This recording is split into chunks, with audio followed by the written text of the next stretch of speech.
A wannan darasin step by step za mu yi magana akan block element, inline element da kuma inline block element. Okay, mu tafi cikin bidiyon.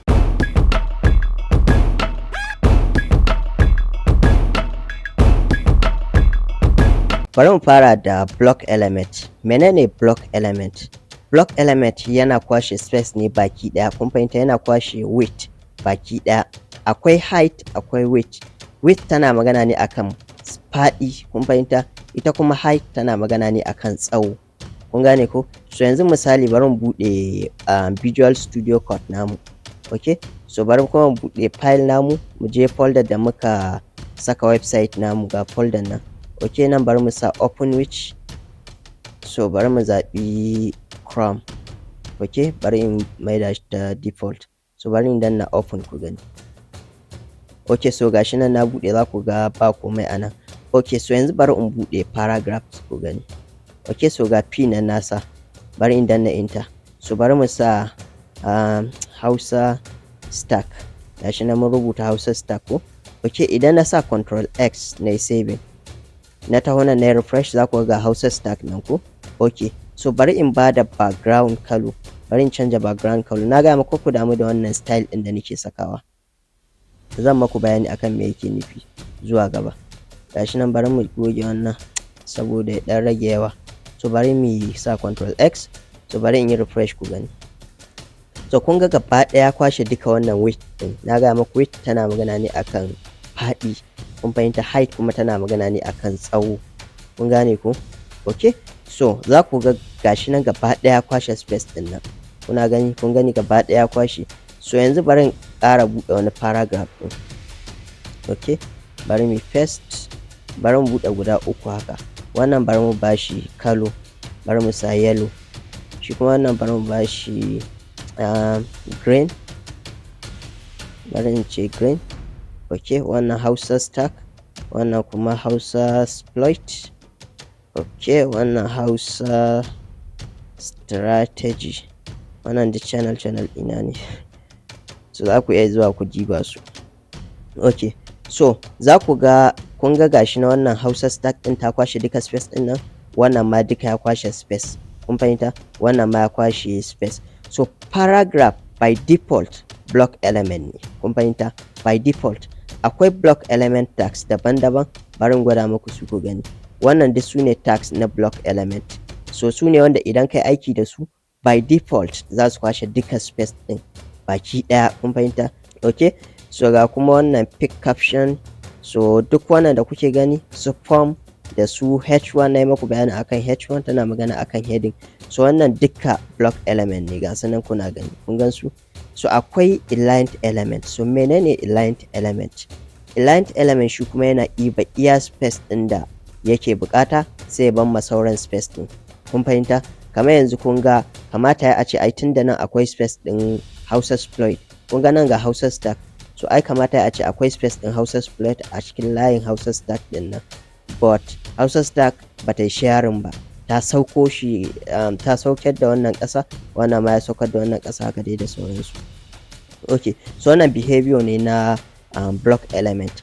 So by default haka block element yake, kuma mun yi aiki da paragraph ko. Okay, so yanzu bari mu yi aiki da inline element tag. Bari mu yi aiki da kamai wani irin tag za mu yi aiki da shi. Bari mu zaɓa, bari in sa b tana matsayin bold ko, ya sa rubutu ya ɗan yi girma haka.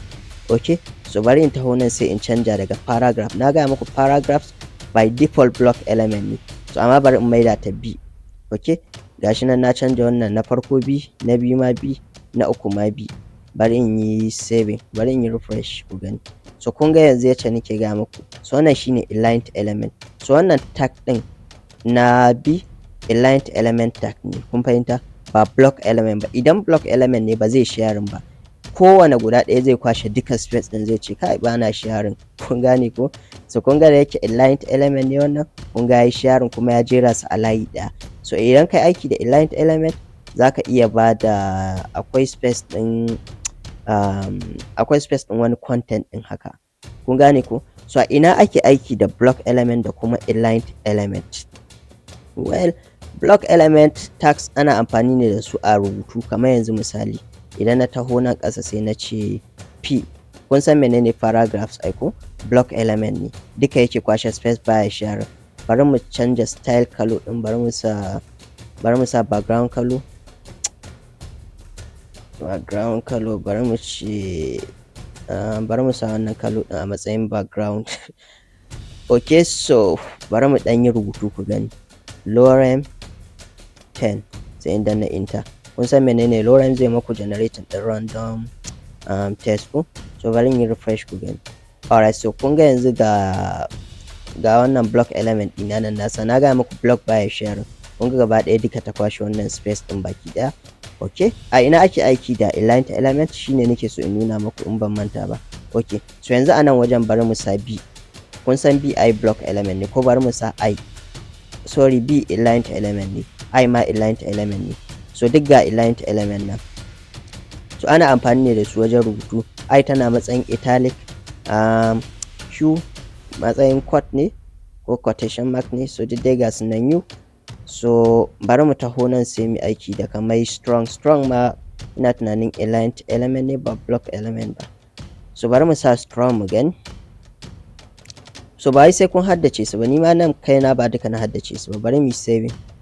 Okay, gashi nan strong inline element ne, so a nan wajen ake aiki da inline element. So zan iya mai da strong din na kamar b haka, b tag, na yi maku bayanin akan wannan b din, kun gani gashi na wannan duk inline element ne. So ana amfani da inline element wajen styling din wasu content haka, kamar wannan kalma kenan. So zan iya canja mata kalo, zan iya cewa kamar kalo, sai in ce maybe red, mai da ta red, sai in yi saving. So bari in refresh, za ku ga kalo din ga nan ta canja ta koma red, kun fahimta. So a irin wajen nan ne ake aiki da inline element. In ka ce za ka aiki da block element kamar p paragraphs kenan, ka danna enter, so me kake tunanin zai faru? Gashi nan ma za ku ga ta bamu ma arrow baki daya, kun fahimta, saboda wannan paragraph ne. So bari in mai da h1, bari mu ce h1. Okay, sai mu saving. Gashi nan za ku ga dai still ta bamu arrow, kana kuma bayan ma arrow da ta bamu ta saukar da rubutun ƙasa. Kun ga ai da a nan wajen yake, bari in gwada muku inda yake a da. Bari mu sa b din sai mu saving, mu refresh, za ku ga inda yake a da, kun gane ko. So amma me da na maida shi block element, me ya faru? Bari ku gani in maida shi block, sai in yi saving, tare za ta saukar da shi ƙasa, ba za ta yi sharing ba. Oh sorry, ana ya kamata a ce na sa p din, kun gani gashi nan p, sai in yi saving. Alright, so bari ku gani, so za ku ga ya saukar da wannan kalma ita kadai, sauran ma ya saukar da su ƙasa, ga wana kuma su sun koma kalo din su na baya, kuna gani gashi nan. So block element, abinda nake so ku fahimta, baya sharing ne gaba ɗaya, baya sharing in space, yana kwashe waje baki ɗaya, kun fahimta. Shi kuma inline element shine yake sharing, kamar yacce kaga wannan yayi sharing, wannan ma haka, da wannan da dai sauransu haka. Okay, so so me ake nufi da inline-Block?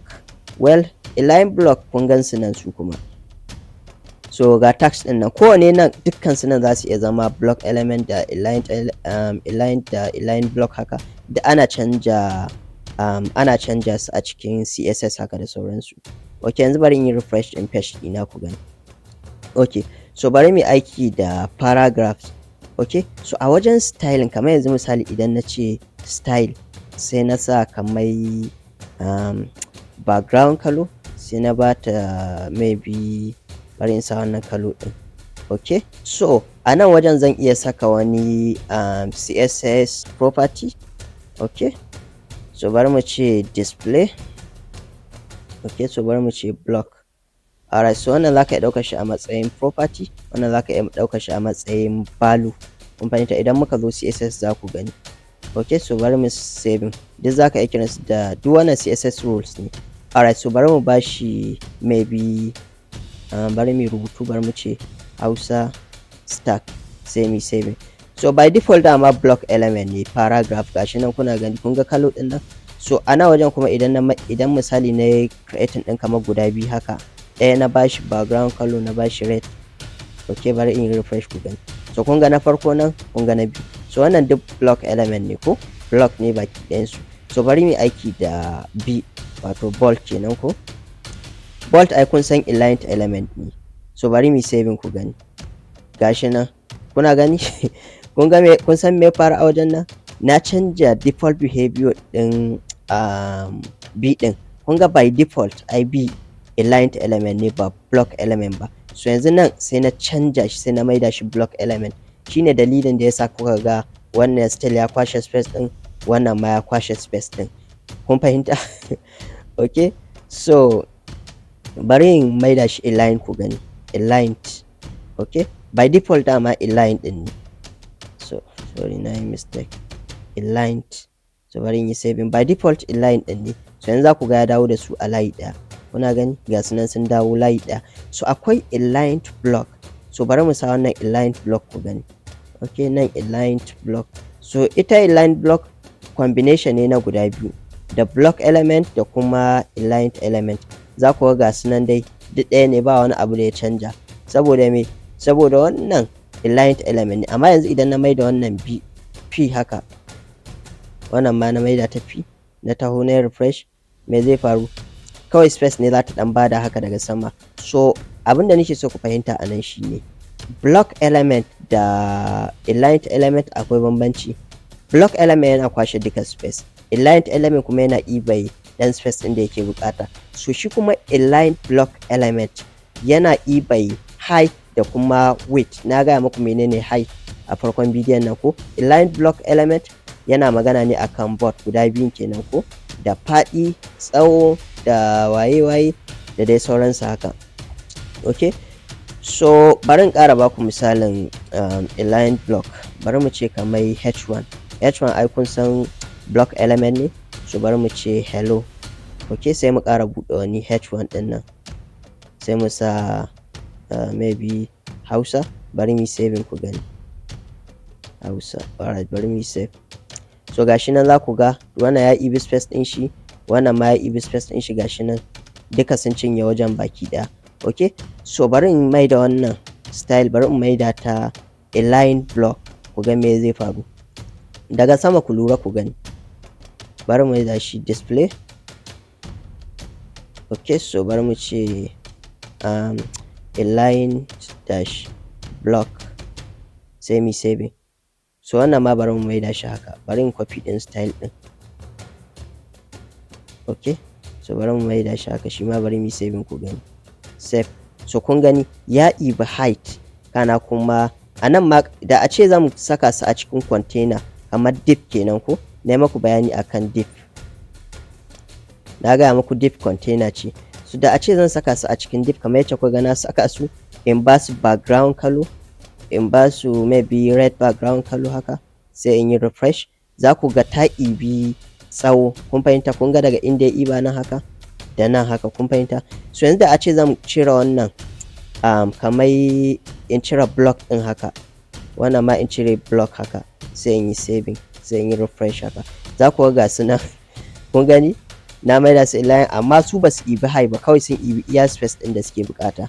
So block aligned element, ko kuma in ce aligned block element, yana iba har da tsawo, ba wai iya content din zai iba ba, zai ibi padding, tsawo. Wannan muna kiran shi da padding.